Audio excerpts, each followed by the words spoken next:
A SWAT team wrongfully bursts into a black man's house, assuming he is a criminal.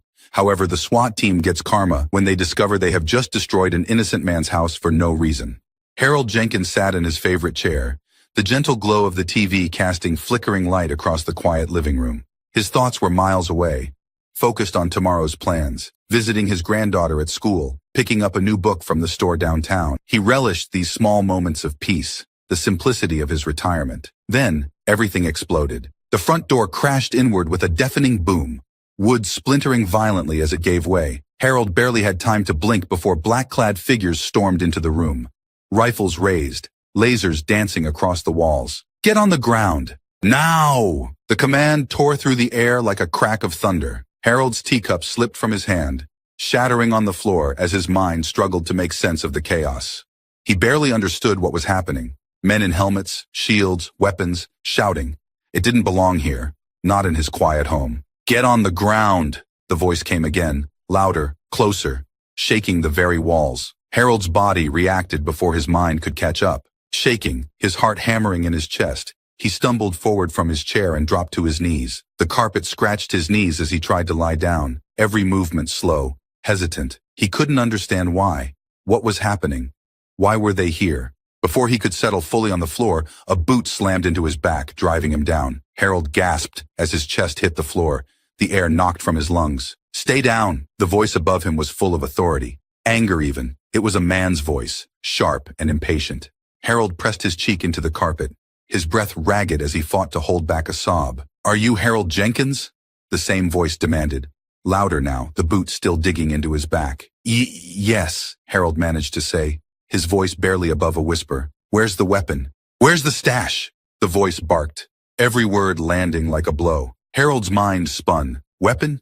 Stash? What were they talking about? I don't have anything," Harold stammered. "There's nothing here, I swear." The boot lifted, but before Harold could move, rough hands grabbed his arms, twisting them behind his back. He winced, the pain shooting up his shoulders. Cold metal snapped around his wrists, and Harold flinched as the cuffs bit into his skin. "Don't move!" another voice ordered, though there was no need. Harold wasn't going anywhere. As he lay there, humiliated and terrified, he could hear the SWAT team fanning out through the house. Boots stomped across the floor. Doors were thrown open. Furniture scraped against the walls. Commander Darren Cole moved swiftly, his tactical gear weighing heavily on his shoulders as he swept through the narrow hallway of the house. Every room had to be cleared, every corner checked.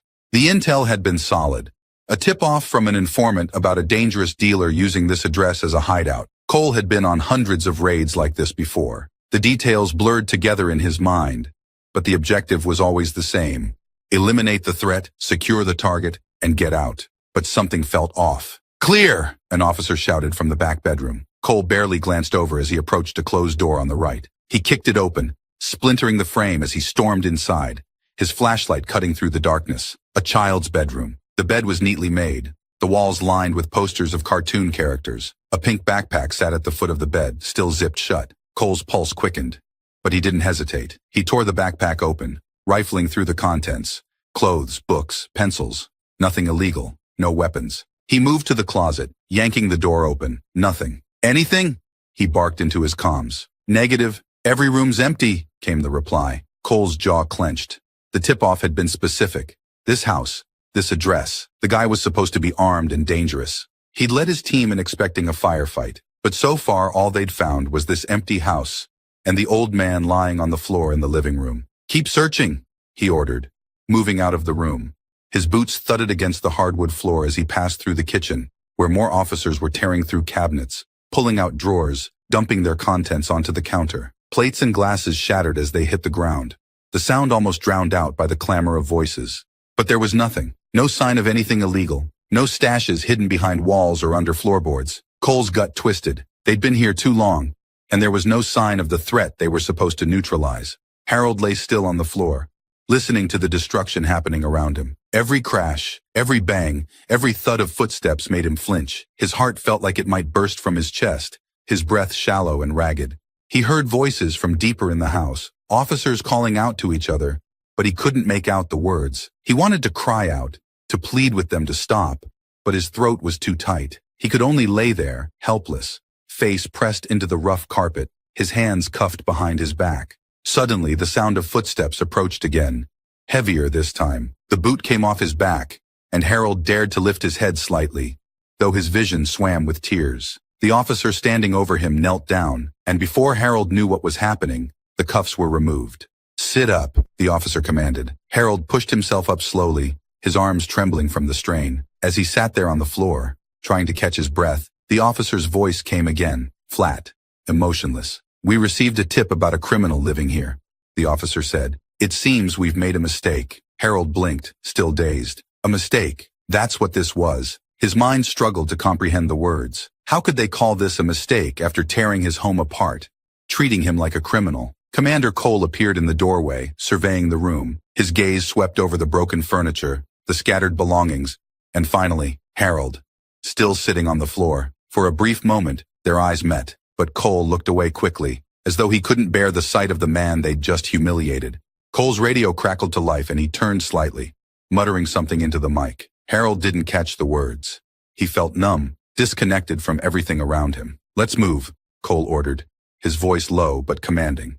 The officers began filing out of the house, their footsteps heavy as they moved through the wreckage they'd created. One by one they left, until Harold was alone in his living room, sitting amidst the destruction of his life. He sat there for what felt like hours, staring at the broken pieces of his home. The shelves had been emptied, books tossed carelessly onto the floor, picture frames shattered. A vase that once held fresh flowers from his garden was now a pile of ceramic shards. Slowly Harold stood, his knees aching from the strain. He moved to the mantel, where a family photo lay face down. He picked it up gently, turning it over to reveal the smiling faces of his late wife and his children. The glass was cracked, but the picture inside was still intact.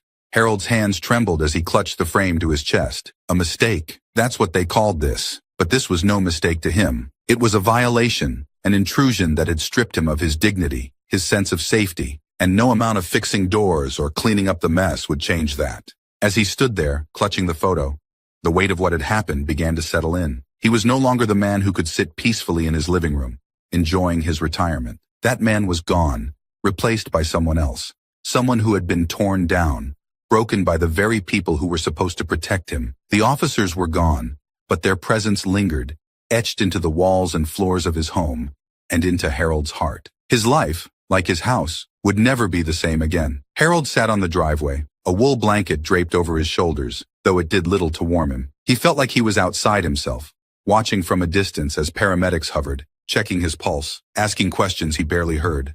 The cool evening air did nothing to calm the storm still raging inside him. Everything felt unreal. The flashing lights, the officers still milling around his home, the shattered pieces of his life scattered across the yard. A small crowd had gathered at the end of the driveway. Neighbors, curious onlookers, some holding up phones, recording everything. Whispers floated through the air, a low murmur that felt like a pressure building in Harold's ears. He wanted to scream, to make them all go away, but his voice seemed to be trapped somewhere deep inside, just like his breath. "Sir, are you feeling dizzy?" a paramedic asked, her voice gentle, too gentle, like she was talking to a child. Harold blinked at her, then shook his head slowly. "No," he murmured. His throat felt dry and tight, his words scratchy and weak. "Do you need anything?"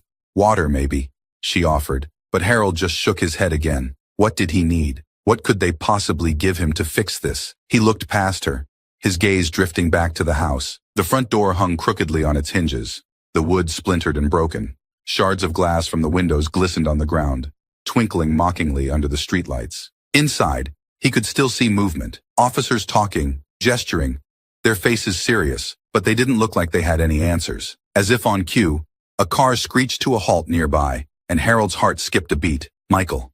His son was out of the car before it had even fully stopped, his face a mask of panic and anger. He sprinted up the driveway, eyes wide as he took in the scene. "Dad! Dad, are you okay?" Michael's voice was a desperate cry as he reached Harold's side, kneeling down and taking his father's hands in his. He searched Harold's face, his own filled with fear and fury. "What happened? Are you hurt?" I'm fine," Harold whispered, though the words felt hollow. He wasn't fine.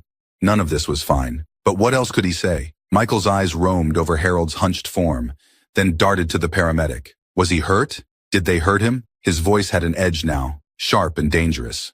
"He's physically okay, just shaken up," the paramedic replied, glancing between Michael and Harold with cautious eyes. "We're keeping an eye on him, making sure he's not in shock." "Shock?"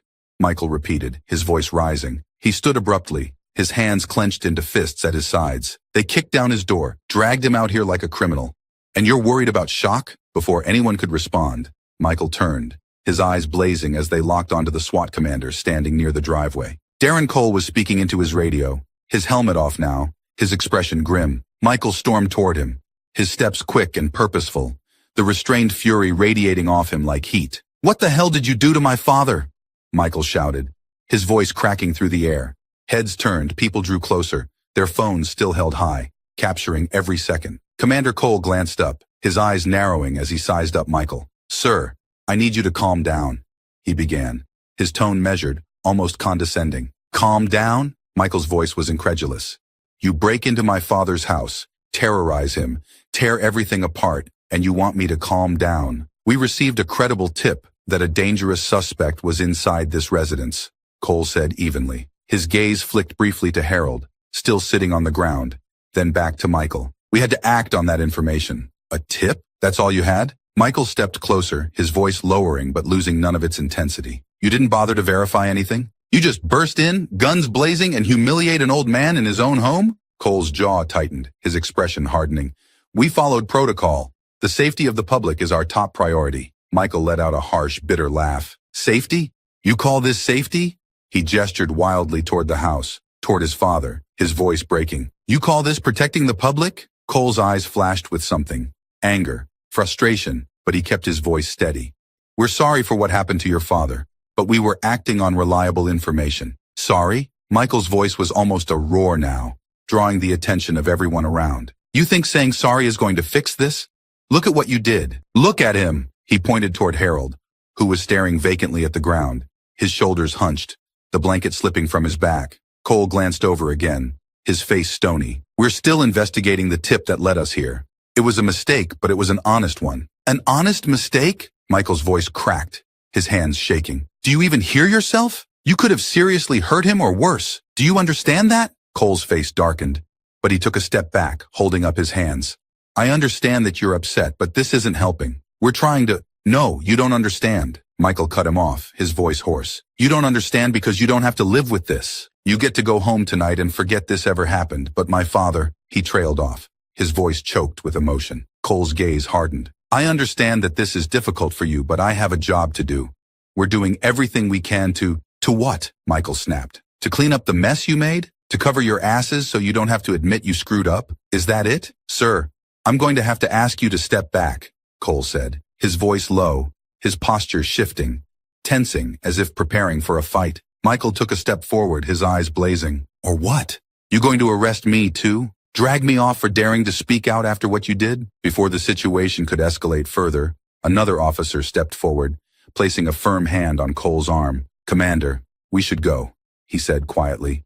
"There's nothing more we can do here." For a moment it looked like Cole might argue, but then he nodded stiffly. He glanced once more at Harold, who still hadn't moved, and then back at Michael. "I'm truly sorry for what happened to your father," he said, his voice softer now, almost sincere. "If there's anything we can do, you've done enough," Michael spat. "Just get out." Cole hesitated, then turned away, his shoulders rigid. The officers began to file out, their gear clattering softly as they moved. Michael watched them go, his chest heaving, anger and helplessness swirling in his eyes. When the last of them had gone, he turned back to his father, his expression crumbling. He dropped to his knees beside Harold, his hands reaching out but stopping short of touching him, as if afraid he might break. "Dad," he whispered, his voice thick. "Dad, I'm so sorry.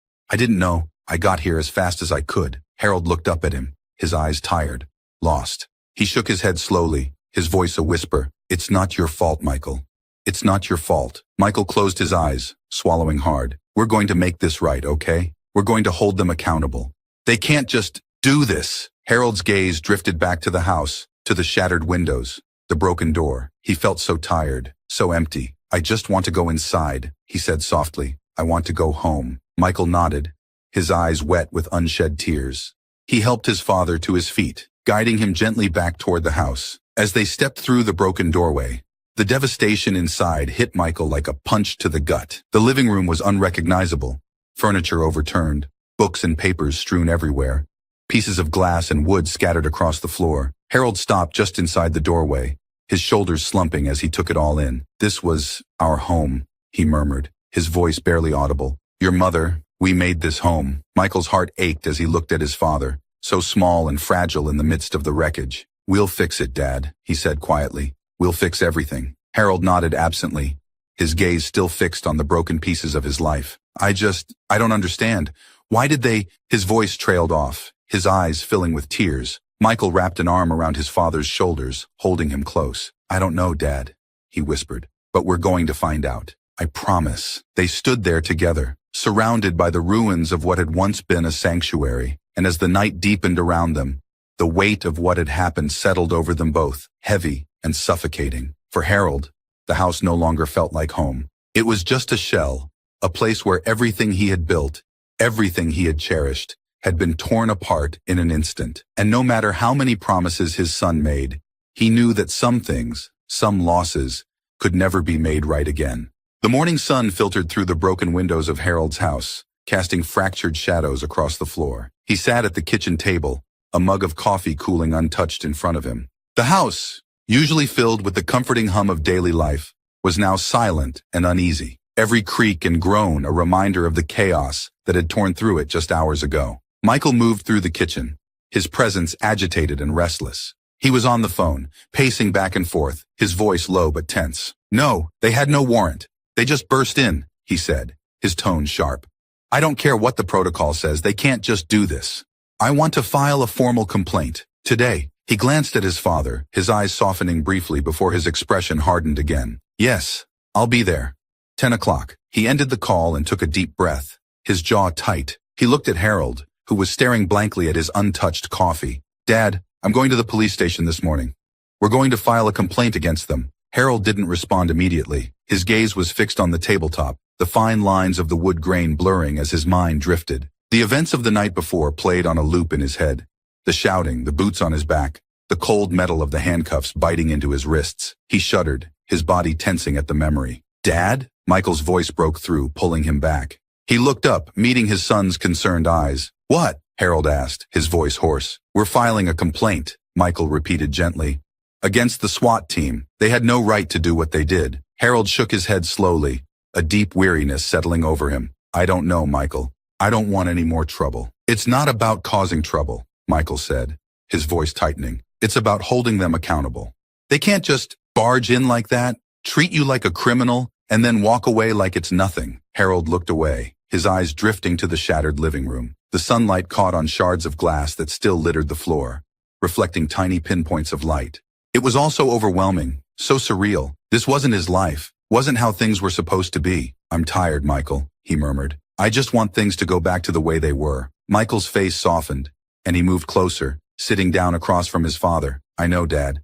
I know you're tired, but you can't let them get away with this. If we don't do something, they'll just do it again, to someone else." Harold's eyes met his son's, and for a moment, he saw the fierce determination there, the anger and pain that mirrored his own. He knew Michael was right, but the thought of going through more questions, more scrutiny, more fear, was almost too much to bear. "I don't know if I can do it," Harold said quietly, his voice breaking. "I don't know if I have it in me." Michael reached across the table, covering his father's hand with his own. "You don't have to do it alone. I'll be with you every step of the way. We can't let them think this is okay. You deserve better than this, Dad." Harold's eyes filled with tears, and he nodded slowly, squeezing Michael's hand. "Okay," he whispered. "We'll do it." Michael smiled, a tight, sad smile, and squeezed his father's hand back. "Thank you. It's going to be hard, but we're going to fight this." They sat there for a moment, holding on to each other, the silence heavy, but filled with a tentative hope. Michael's phone buzzed, breaking the moment. He glanced at the screen and sighed. "I have to go," he said reluctantly. "I'll be back this afternoon. We can go over everything then." Harold nodded, releasing Michael's hand. "Okay, be careful." Michael stood, grabbing his coat and keys. "I will. Try to get some rest, Dad." Harold watched him go, the front door closing softly behind him. The house fell silent again, and Harold was left alone with his thoughts, the echoes of the previous night still reverberating in his mind. Hours passed, and Harold wandered aimlessly through the house, the weight of the decision he'd made pressing down on him.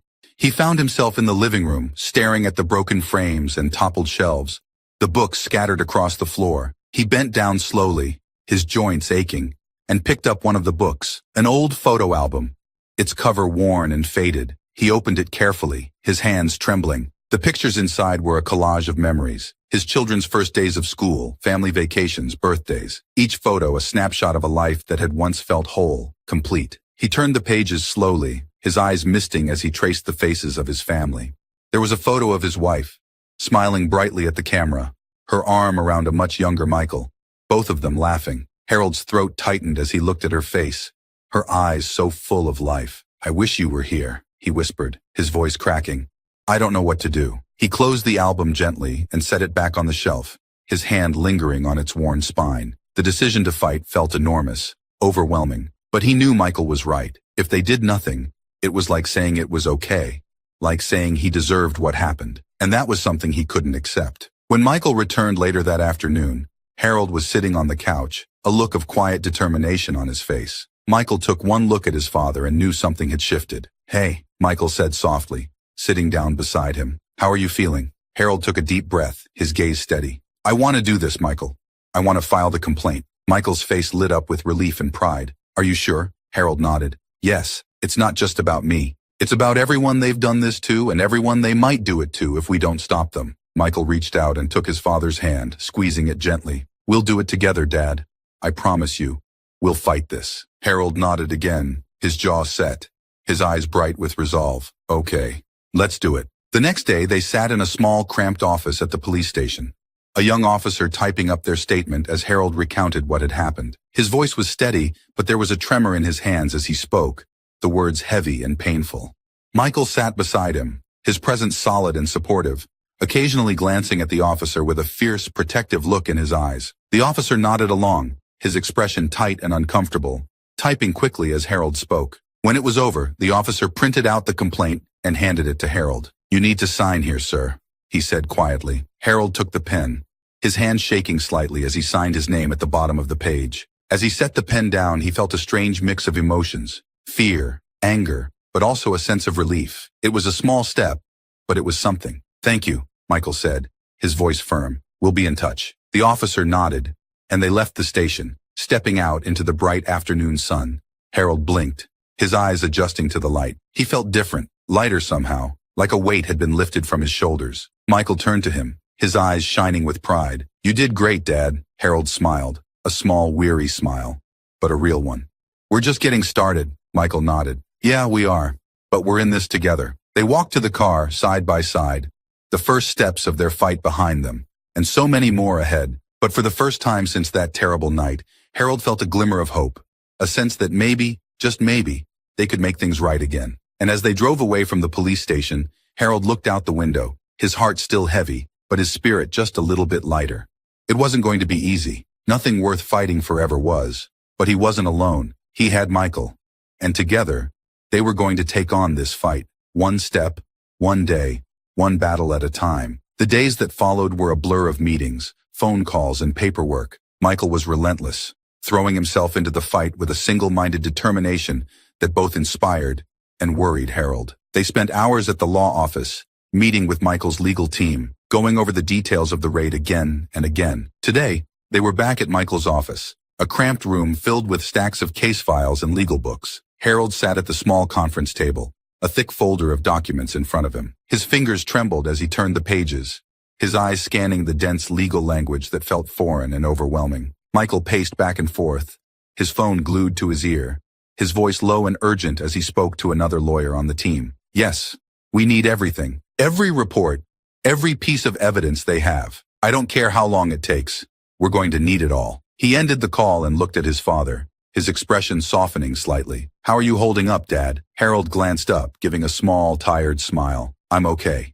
It's just a lot." Michael nodded, pulling out a chair and sitting down beside him. "I know, but we're making progress. We've got them on the back foot. The city doesn't want this going public." Harold's eyes flickered with uncertainty. What if they offer a settlement? Just to make it go away? Michael's jaw tightened. They might, but we don't have to take it. This isn't just about money, Dad. It's about making sure they can't do this to anyone else. Harold nodded slowly, his gaze dropping back to the papers. "I know. I want to do the right thing. But I don't know what that is anymore." Michael reached out, resting his hand on his father's. The right thing is standing up to them, making them see that they can't treat people like this and get away with it. Harold looked at his son, seeing the fire in his eyes, the conviction that had driven him to fight for justice. You've always been so strong, Michael. Even when you were little, you never backed down. Michael smiled, a sad, proud smile. I learned that from you, Dad. You always stood up for what was right. Harold swallowed hard, the weight of his son's words settling over him. He felt a mix of pride and fear, knowing that this fight was bigger than just the two of them. But he also knew that he couldn't let Michael down. Okay, he said softly, let's keep going. That afternoon, they drove to the house, where Michael's legal team was waiting. They were gathering evidence, taking photographs of the damage the SWAT team had caused. Harold stood in the living room, watching as a young man with a camera methodically captured every broken piece of furniture, every shattered window, every scuff mark on the walls. The lawyer, a woman named Sarah, stood beside Harold, a clipboard in her hand. Mr. Jenkins, I know this is hard, but could you walk us through what happened? It's important that we have a clear picture of everything. Harold hesitated, his gaze lingering on the broken frame of a family photo lying on the floor. He felt a tightness in his chest, the familiar wave of anxiety washing over him, but he nodded, taking a deep breath. I was sitting in that chair, he began, pointing to the spot where his favorite armchair had been. It was now overturned, one of its legs snapped off. I was just watching TV. Then they broke in. His voice wavered, and Sarah nodded encouragingly. Take your time, Mr. Jenkins. They were shouting. I didn't know what was happening. I got on the floor like they said. He paused, his throat tightening. One of them, he stepped on my back. It hurt. I couldn't move. They kept shouting, asking about a weapon. But I didn't know what they were talking about. Sarah jotted down notes as he spoke, her expression serious but gentle. And then they started searching? Harold nodded, his eyes drifting to the hallway. They went everywhere, kicked in doors, pulled things out of closets. They broke everything. The photographer moved to the hallway, snapping pictures of the broken doors, the empty closets that had been ransacked. Harold watched him, his heart aching with every click of the camera. Did they say anything to you after they realized it was a mistake? Sarah asked, her voice carefully neutral. Harold shook his head, a bitter smile touching his lips. They just said they were sorry, that it was a mistake. Like that made it okay. Sarah's eyes softened. I'm so sorry this happened to you, Mr. Jenkins.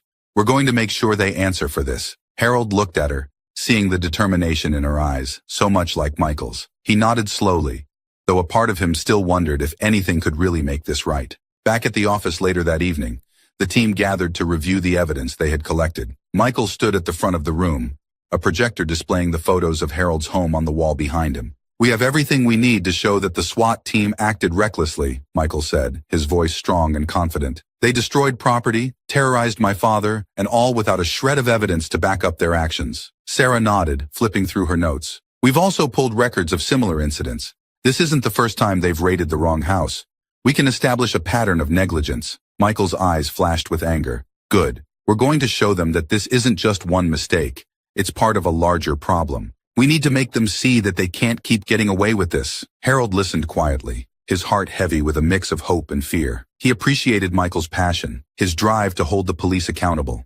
But a part of him worried about what it would cost, emotionally, financially, in ways he couldn't even imagine yet. What happens next? He asked, his voice steady but quiet. Michael turned to him, his expression softening. We'll file the lawsuit officially, then we start building our case. We'll call witnesses, gather more evidence, and prepare for trial. Harold nodded slowly. And if they try to settle? Michael's jaw tightened. We'll cross that bridge when we come to it, but I want them to face a jury. I want them to explain, in front of everyone, why they thought it was okay to do what they did. Harold felt a surge of pride for his son, for the strength and courage he showed. But he also felt the weight of what they were up against. The city, the police, the system that seemed so much bigger and stronger than them. But they had to try. For Michael, for himself, for everyone who had ever been treated like he had. They had to try. Later, when they were back home, Harold sat alone in the quiet living room, the soft glow of the lamp casting long shadows on the walls. He felt tired, more tired than he had in a long time. But there was also a spark inside him, a determination that had been buried for so long, finally beginning to surface again. He thought of Michael, of the fierce look in his eyes as he spoke about justice, about making things right.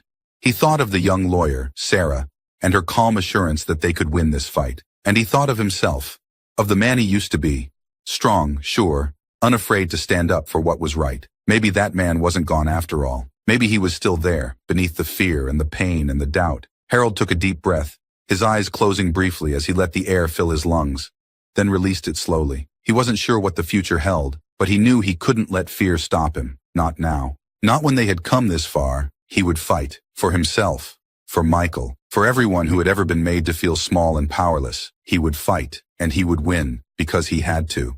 And as he sat there, alone in the quiet of his home, Harold Jenkins felt something he hadn't felt in a long time. A flicker of hope, small but steady, burning bright in the darkness. They were just getting started. The courtroom buzzed with a hushed tension as Harold Jenkins sat quietly beside his son Michael. The room was filled with reporters, their pens and cameras poised, ready to capture every moment of the trial. Rows of spectators, some supporters, some merely curious, whispered amongst themselves, their eyes fixed on Harold. He felt their gaze like a weight on his shoulders, but kept his focus forward, his hands clasped tightly in his lap. Michael leaned over, his voice low and steady. "Are you okay, Dad?" Harold nodded, though his heart was racing. "I'm fine," he whispered back. "Just nervous." Michael gave him a reassuring smile. "We've got this. Just tell the truth, and let me handle the rest." Harold nodded again, taking a deep breath. He glanced around the room, his eyes landing on the opposing table. Commander Cole sat there, his face a mask of stoic composure, surrounded by his legal team. Harold felt a flicker of anger, but it was quickly smothered by the nervous energy coursing through him. The judge entered, and the room fell silent. Everyone rose as she took her seat, then sat down again in unison, the sound of shuffling feet and creaking chairs filling the air. "This court is now in session," the judge announced, her voice firm and steady. "We will begin with opening statements." Michael stood, buttoning his jacket before stepping confidently to the center of the room. He glanced at Harold, then turned to face the jury, his expression calm but intense. "Ladies and gentlemen of the jury," he began, his voice clear and strong, "we are here today because of a grave injustice. My father, Harold Jenkins, a retired teacher and a respected member of his community, was subjected to a brutal and reckless raid by the SWAT team, an action based on nothing more than an unverified tip. No evidence, no proper investigation, just a violent intrusion into his home, leaving him traumatized and his property destroyed." He paused, letting his words sink in. The jurors' faces were a mix of curiosity and concern, their eyes flicking between Michael and Harold. "My father did nothing wrong. He was not a criminal, not a threat, but he was treated as one. The SWAT team violated his rights, his dignity, and his sense of safety, all because they didn't do their due diligence." Michael took a step closer to the jury box, his voice lowering slightly. "This isn't just about my father. It's about the way our system fails people like him, people who are seen not as individuals, but as potential threats based on nothing more than an address or a name." He straightened, his gaze sweeping the room. "We are here to hold the SWAT team accountable for their actions, to show that what happened to my father was not just a mistake, but a result of systemic negligence and disregard for basic human rights." He nodded once, then returned to his seat. Harold watched him, a swell of pride mingling with the anxiety tightening his chest. Michael had always been good at speaking, clear, passionate, unwavering. Today, he was all of those things and more. The defense attorney stood next, a tall man with a polished demeanor. He strode to the center of the room, his movements deliberate, his expression carefully neutral. "Ladies and gentlemen," he began, his voice smooth and confident, "this case is indeed unfortunate. No one here disputes that what happened to Mr. Jenkins was upsetting. But we must remember that law enforcement officers have a duty to protect the public, often under difficult and dangerous circumstances. They acted on what they believed to be credible information, with the intention of safeguarding the community." He gestured toward Commander Cole, who sat motionless, his face unreadable. Commander Cole and his team were operating under extreme pressure, responding to a serious threat. They made decisions based on the information they had at the time. It is easy to criticize those decisions in hindsight, but we must judge their actions within the context of their duty to protect. The attorney's gaze shifted to the jury. "We ask that you consider the challenges faced by these officers and recognize that while the outcome was regrettable, it was not the result of malicious intent or gross negligence." He offered a sympathetic smile, then returned to his seat. Harold felt a flicker of doubt, a small voice in his mind whispering that maybe they were asking for too much. But then he looked at Michael, saw the determination in his eyes, and the doubt melted away. The judge turned to Michael.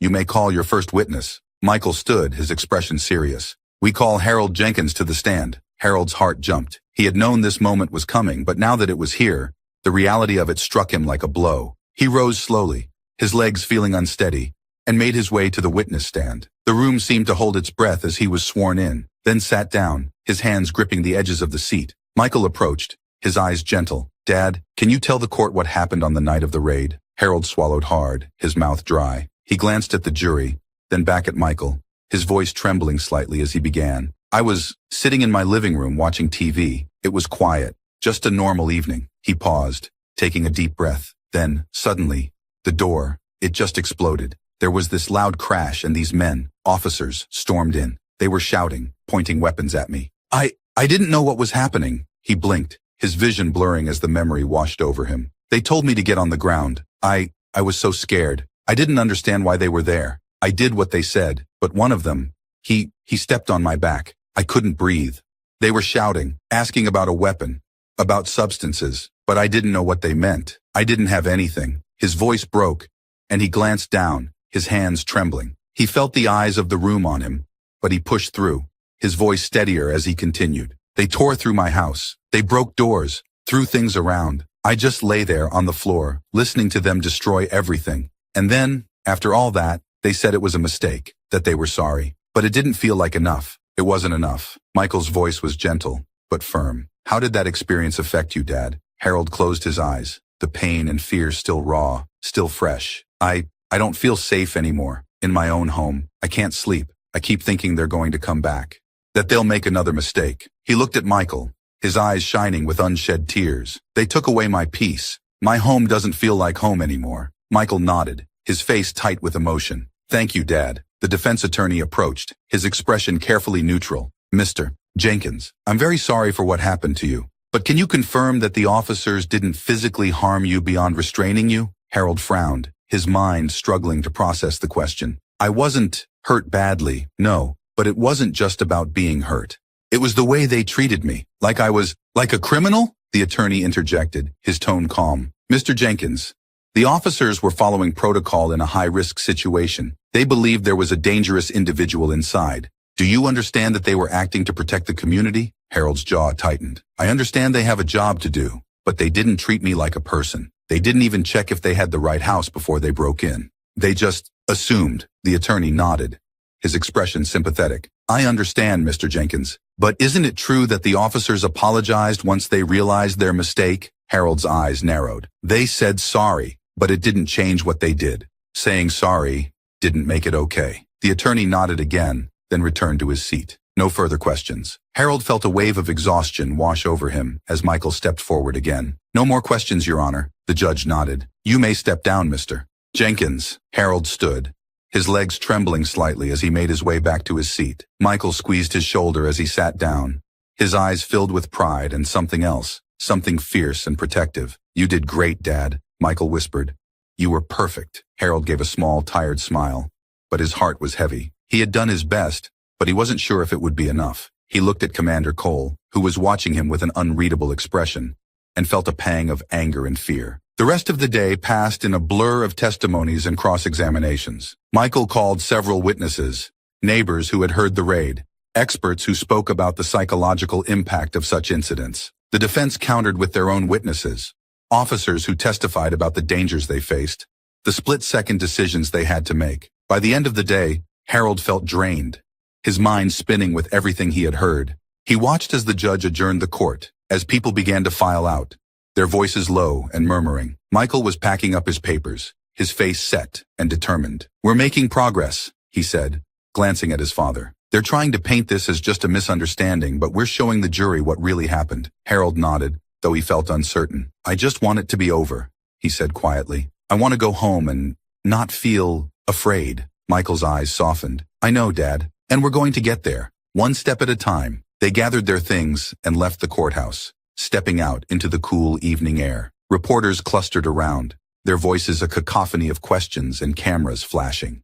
Michael answered a few, his voice calm and composed, then guided his father through the throng, shielding him from the barrage of attention. As they drove home, Harold stared out the window, the city lights blurring into streaks of color. He felt tired, bone deep, the events of the day weighing heavily on him. But there was also a small flicker of hope, a sense that maybe, just maybe, they were making a difference. When they finally reached home, Michael helped him inside, his presence a steadying force. Harold sat down in his favorite chair, the room quiet around him. "You did really well today, Dad," Michael said softly, sitting down beside him. "I'm proud of you." Harold nodded, his heart swelling with pride and gratitude. "Thank you, Michael. I couldn't do this without you." Michael smiled, a warm, genuine smile that made Harold's heart ache with love. "We're in this together, Dad, and we're going to win." Harold leaned back in his chair, closing his eyes for a moment. It had been a long, hard day, but they had taken a step forward. They were fighting, and that meant something. As he drifted off to sleep,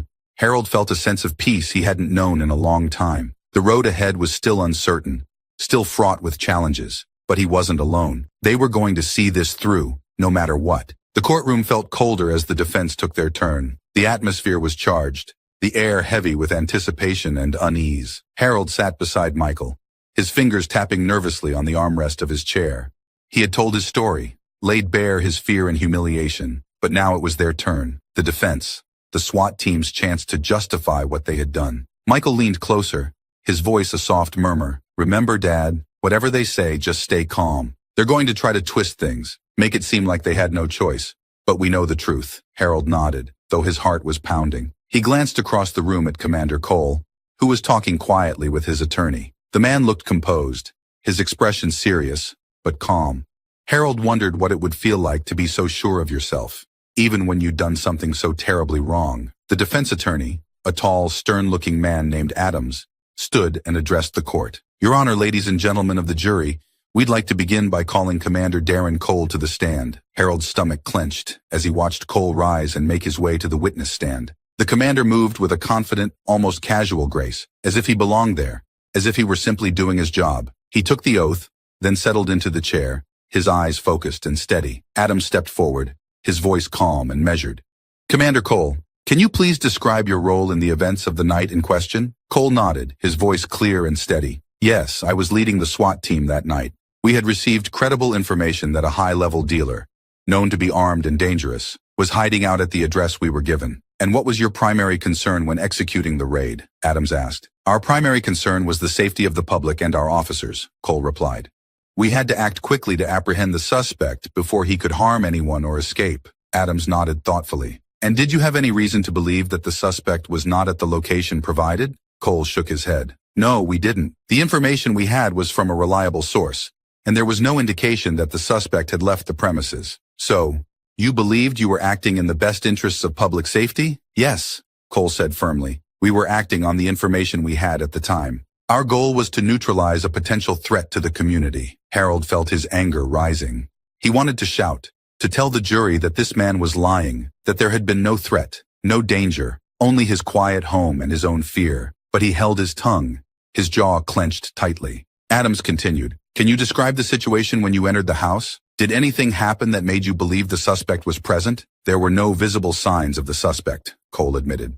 "But we had to proceed cautiously. We didn't know if there were weapons hidden or if the suspect was preparing an ambush." "And what happened when you encountered Mr. Jenkins?" Cole's expression shifted, a flicker of something, regret maybe, crossing his face. "Mr. Jenkins complied with our orders. He got down on the ground as instructed. It was only after we had secured the area that we realized we had the wrong individual." "Did you, at any point, intend to cause harm to Mr. Jenkins?" Adams asked, his voice smooth, almost soothing. "No," Cole said, his voice firm.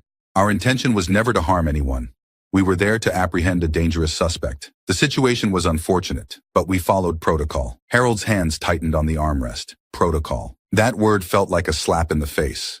A dismissal of everything he had gone through, everything they had taken from him. Adams turned to the jury, his expression serious. "Ladies and gentlemen, the officers acted in good faith, based on the information they had. They were trying to protect the community, to prevent harm. It is easy to criticize these decisions after the fact, but in the moment, they believed they were doing what was necessary." He paused, letting his words sink in. "We must not judge these officers too harshly for actions taken in the heat of a dangerous situation. They are not infallible, but they are dedicated to protecting us, often at great personal risk." He turned back to Cole. "No further questions." Michael stood, his face a mask of calm determination. "Commander Cole, you said you were acting on reliable information. Can you tell us more about this source?" Cole hesitated, just for a fraction of a second, but it was enough for Michael to pounce. "Was this source known to you personally? Had you worked with them before?" Cole's jaw tightened. The source was an informant we've used in the past. Michael nodded, his eyes narrowing. And how often has this informant been accurate in providing information? Cole shifted in his seat. The informant has been mostly reliable. Mostly? Michael raised an eyebrow. So there have been instances where the information was not accurate. Cole's lips pressed into a thin line. There have been a few instances, yes. Michael stepped closer, his voice rising slightly. So you acted on information from a source that had previously given you inaccurate details, without any additional verification, and conducted a violent raid on my father's home. Cole's face flushed. We believed the information to be credible at the time. We didn't have time to what? Check? Verify? Michael cut him off, his voice sharp. You didn't have time to make sure you weren't going to destroy the life of an innocent man? Objection, Adams called, his voice ringing through the room. Counsel is badgering the witness. Sustained, the judge said, giving Michael a warning look. Mr. Jenkins, please refrain from interrupting the witness. Michael nodded, taking a deep breath. I apologize, Your Honor. He turned back to Cole, his voice calmer, but still edged with steel. Commander Cole, did you apologize to my father after you realized you had made a mistake? Cole's face tightened. I did. And did you at any point offer to help him with the damages to his home, or the trauma he experienced? Cole looked away briefly, then back at Michael. No, I didn't. That's not part of our protocol. Not part of your protocol, Michael repeated, his voice heavy with disbelief. So, you can kick down doors, terrorize innocent people, but apologizing and making amends isn't part of your job. Objection. Adams was on his feet again. Counsel is editorializing. Sustained, the judge said firmly. Mr. Jenkins, please stick to the facts. Michael nodded, his gaze locked on Cole. Commander Cole, do you understand the impact your actions had on my father? Cole's eyes flashed with something. Anger, maybe frustration, but he kept his voice steady. I understand that it was a difficult experience for him. A difficult experience, Michael repeated softly. No further questions. Cole stepped down, his face a rigid mask as he returned to his seat. Michael watched him go, his jaw tight. Harold reached out, touching his son's arm. You did good, Michael, he said quietly. You made them see. Michael nodded, though his eyes were dark with frustration. I just hope it's enough. The defense called more witnesses, officers who had been part of the raid, experts who spoke about the dangers of their work. They painted a picture of a team under pressure, making split-second decisions to protect the community. Harold listened, his heart heavy. He could see what they were trying to do, could see how they were framing the events as an unfortunate necessity, but he couldn't forget the fear, the pain, the sense of violation that had stayed with him since that night. The defense rested, and the court adjourned for the day. As they left the courtroom, Michael put a protective arm around Harold's shoulders. We're not done yet, Dad, he said, his voice low but fierce. They're trying to make it seem like they had no choice, but we're going to show them they did. Harold nodded, though a part of him still felt uncertain, still wondered if they were asking too much, pushing too hard. But then he remembered that night, the way he had felt like a criminal in his own home, and the doubt faded. They were fighting for more than just themselves. They were fighting for everyone who had ever been treated like they didn't matter, like they were less than human. And no matter what, they weren't going to back down. The courtroom was silent, the tension palpable as everyone waited for the jury to return. Harold sat at the plaintiff's table, his hands resting on his lap, fingers intertwined. He could feel his heart pounding in his chest, each beat echoing in his ears like a drum. Beside him, Michael sat still, his face set in a mask of calm, though his eyes were sharp and focused. It had been a long, grueling trial, filled with emotional testimonies and heated arguments. Harold had relived that night over and over again, each detail a painful reminder of the fear and humiliation he had endured. Now, after everything, they were moments away from knowing whether it had all been worth it. Michael reached over and gave his father's hand a reassuring squeeze. No matter what happens, Dad, I'm proud of you. You stood up for yourself, for all of us. Harold nodded, his throat too tight to speak. He glanced around the room, seeing familiar faces, friends and neighbors who had come to support him, their expressions tense with anticipation. Across the aisle, the defense team sat huddled together, Commander Cole in the center, his face impassive. Harold couldn't read his expression, and he wasn't sure he wanted to. The door at the back of the courtroom opened, and the jurors filed in, their faces unreadable. Harold's stomach twisted as they took their seats, each one carefully avoiding eye contact with anyone in the room. The judge entered next, and everyone rose, then sat again as she took her seat. The jury has reached a verdict, the judge announced, her voice steady. Will the foreperson please stand and read the verdict? A middle-aged woman stood, a piece of paper trembling slightly in her hand. She cleared her throat, glancing down at the paper before speaking. In the case of Jenkins versus the city and the police department, we, the jury, find the defendants liable for the damages caused to Mr. Jenkins. Harold felt his breath catch, his heart leaping into his throat. He turned to Michael, who was smiling, a broad, relieved smile that lit up his entire face. The foreperson continued, her voice stronger now. We award Mr. Jenkins damages in the amount of $3,500,000. A murmur swept through the courtroom, a mix of gasps and whispers. Harold felt a rush of emotions, relief, disbelief, and something deeper, something he hadn't felt in a long time, validation. They had won. They had been heard. Michael turned to him, his eyes shining. We did it, Dad, he whispered, his voice thick with emotion. We did it. Harold nodded, his own eyes filling with tears. He felt a strange, almost surreal lightness, as if the weight he had been carrying for so long had suddenly lifted. He looked over at the defense table, where Commander Cole sat, his expression tight and unreadable. Adams, the defense attorney, was already on his feet, speaking to the judge. Your Honor, we respectfully request that the damages be reduced. The amount awarded is excessive given the circumstances. Michael was on his feet in an instant. Your Honor, the jury has spoken. Mr. Jenkins has suffered significant emotional and psychological harm due to the actions of the defendants. The amount awarded is not excessive but appropriate, given the impact this has had on his life. The judge held up a hand, silencing them both. I will consider the request and make a ruling. For now, this court is adjourned. The gavel struck, and the room erupted into noise. Reporters rushing forward, spectators whispering excitedly, cameras flashing. Michael helped Harold to his feet, guiding him toward the door as the crowd pressed in around them. Mr. Jenkins, how do you feel about the verdict? A reporter shouted, thrusting a microphone toward him. Harold blinked, overwhelmed by the sudden onslaught. Michael stepped in front of him, shielding him from the chaos. My father has no comment at this time, he said firmly, his arm around Harold's shoulders. Please give us some space. They pushed through the throng, finally emerging into the relative calm of the courthouse hallway. Harold took a deep breath, his legs feeling shaky beneath him. You okay, Dad? Michael asked, his voice soft with concern.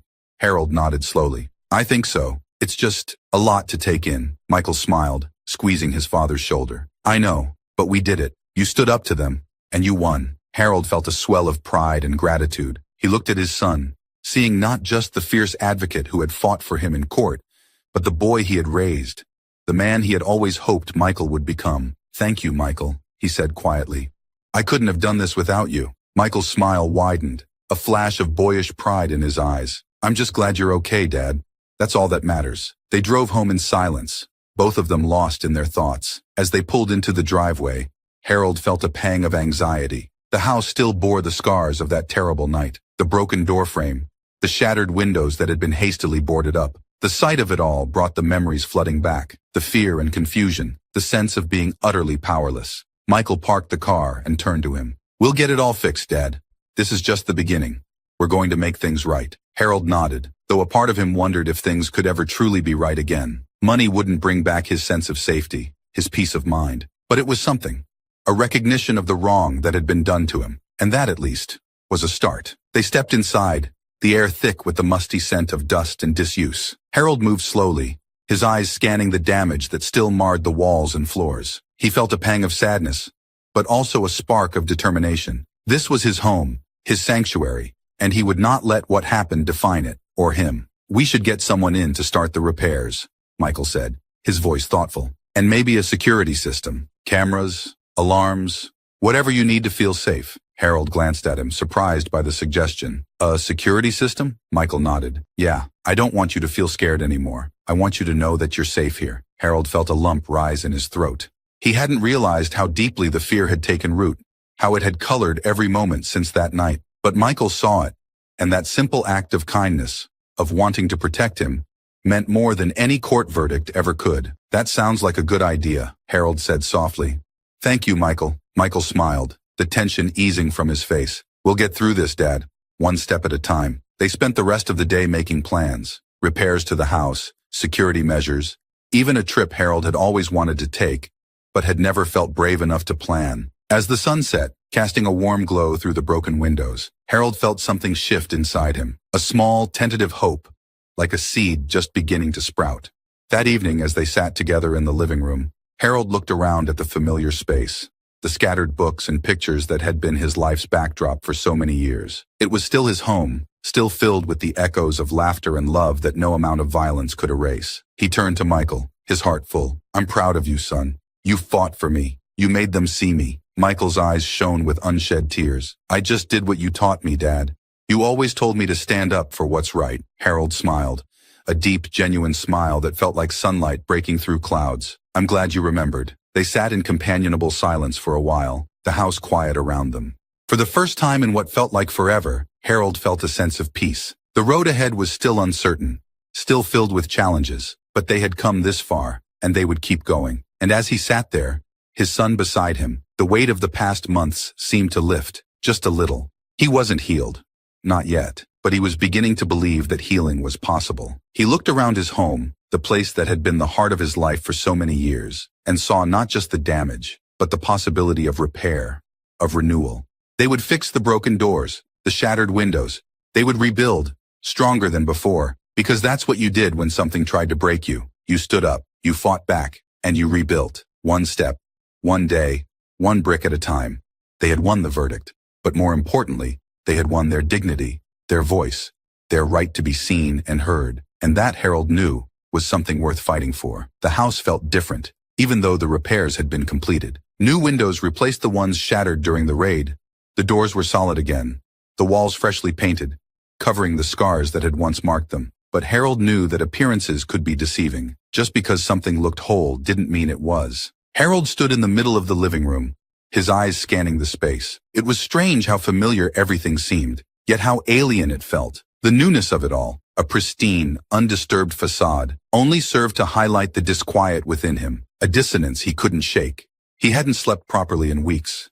Every night he lay awake, staring at the ceiling, his mind replaying the events of that night, the crash of the door, the shouts, the feel of the cold, hard floor against his skin.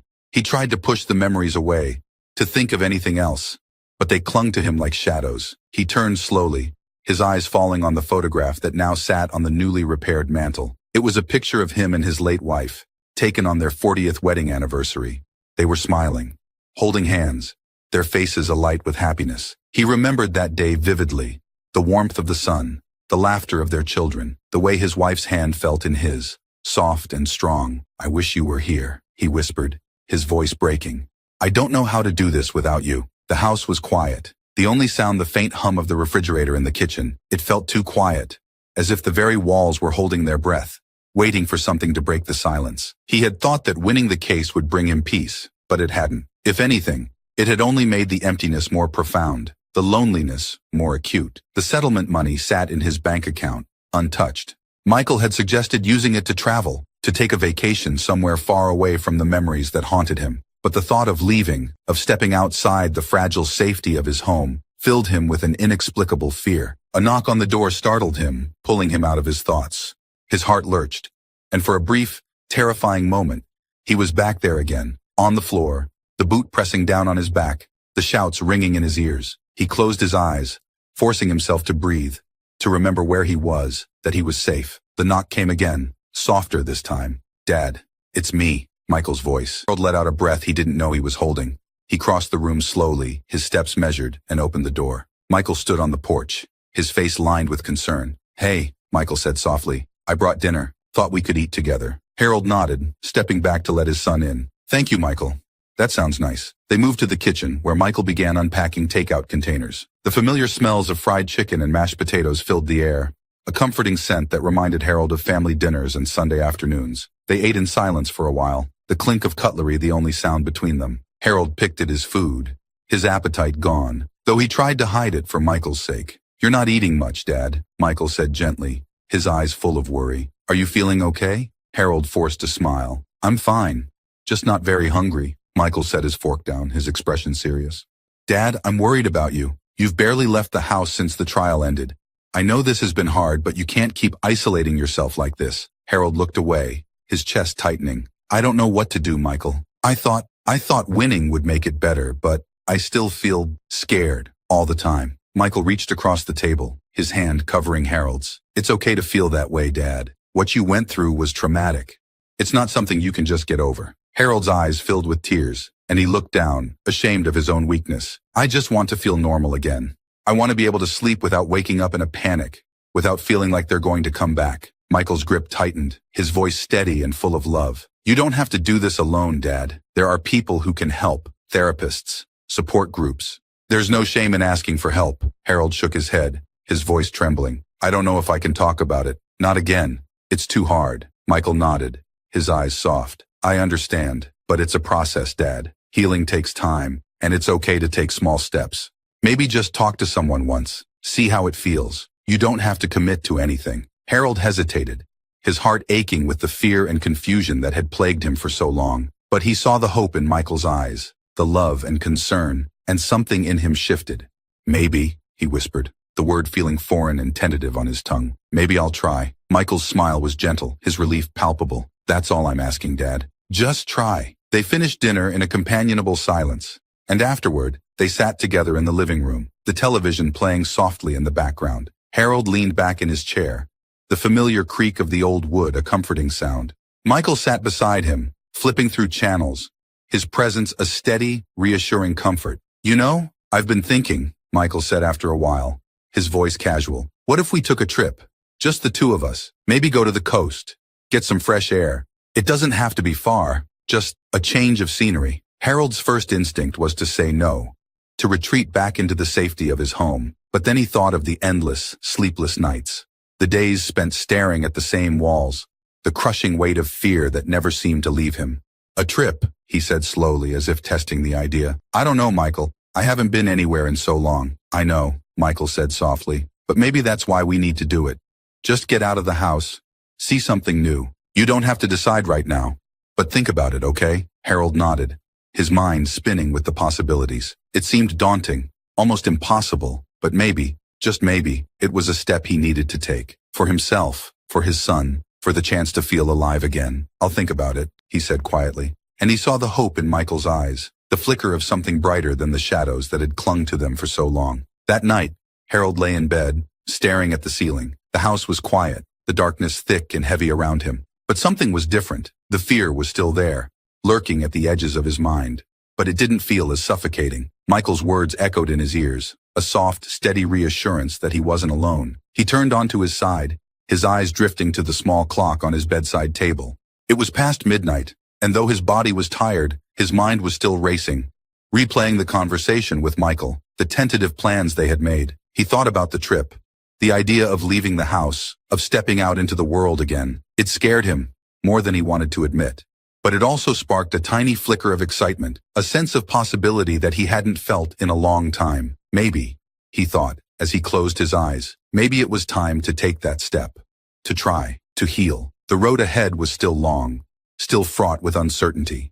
But for the first time in a long time, Harold felt a small, fragile hope growing inside him, and that was something. As he drifted into an uneasy sleep, he dreamed of the coast, of waves crashing against the shore, of the sun rising over the horizon, casting its light across the water.